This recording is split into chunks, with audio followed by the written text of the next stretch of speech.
ज्या ज्या संतांनी महापुरुषांनी या देशातील तमाम माणसासाठी काम केलं, अशा सर्वच महापुरुषांना संतांना विनम्र अभिवादन।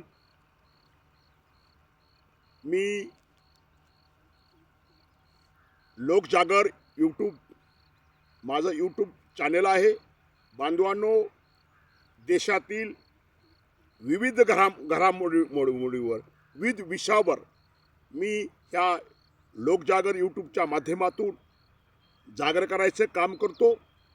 म्हणून माझी सर्व ह्या देशातील महाराष्ट्रातील बांधवांना माझी नम्र विनंती आहे की ह्या लोकजागर चॅनेलला आपण सर्वांनी सबस्क्राईब करावं।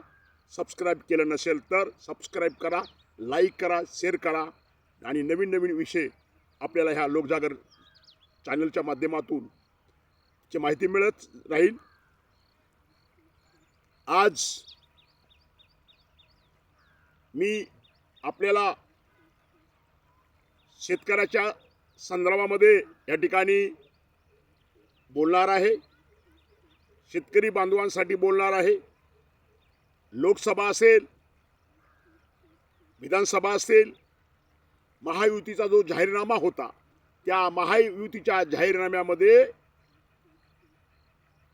शेतकऱ्यांचं आमचं जर सरकार, आम्ही महायुतीचं सरकार या महाराष्ट्रामध्ये आलं तर शेतकऱ्याचं कर्ज माफ करू असा जाहीरनामा असताना किंवा केंद्रामध्ये आमचं सरकार आलं तर आम्ही शेतकऱ्याचं उत्पन्न दुप्पट करू हा जाहीरनामा होता।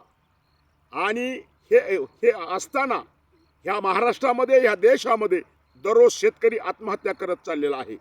आणि आत्महत्या करत असताना शेतकऱ्याची शेतीमालाला भाव या ठिकाणी मिळत नाही। अनेक समस्याला, अनेक प्रश्नाला शेतकरी बांधवांना ह्या ठिकाणी तोंड द्यावं लागतंय।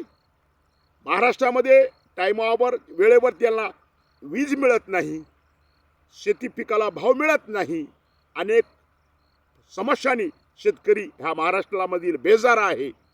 आणि आमची ह्या व्हिडिओच्या माध्यमातून ह्या महाराष्ट्राचे मुख्यमंत्री असतील, अर्थमंत्री असतील, अजित पवार दादा असतील, मुख्यमंत्री आणि दादांना ह्या व्हिडिओच्या माध्यमातून मी सांगू इच्छितो की तुम्ही दोघंही खोटे बोलू नका। मुख्यमंत्री खोटं बोलतात, अजित पवार खोटं बोलतात।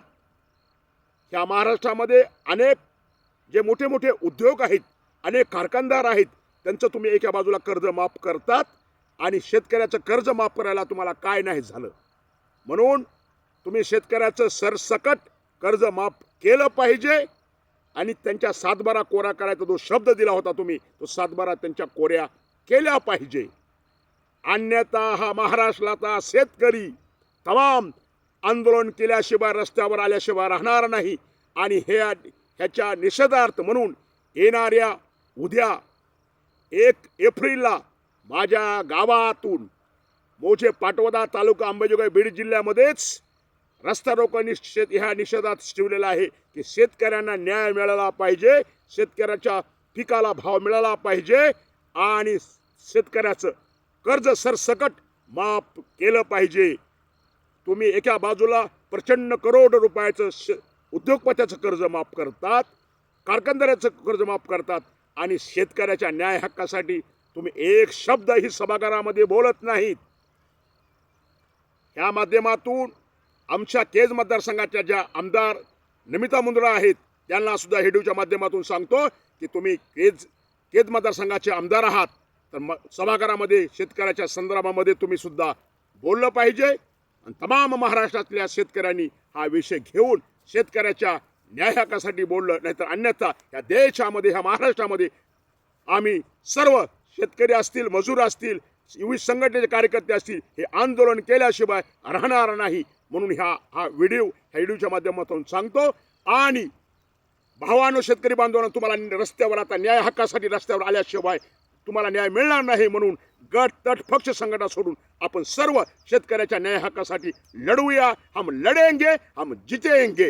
हा सर्व बांधवाचा न्याय हक्कासाठी लढला पाहिजे। एवढं बोलतो आणि थांबतो। जय भीम, जय शिवराय, जय संविधान, जय शेतकरी।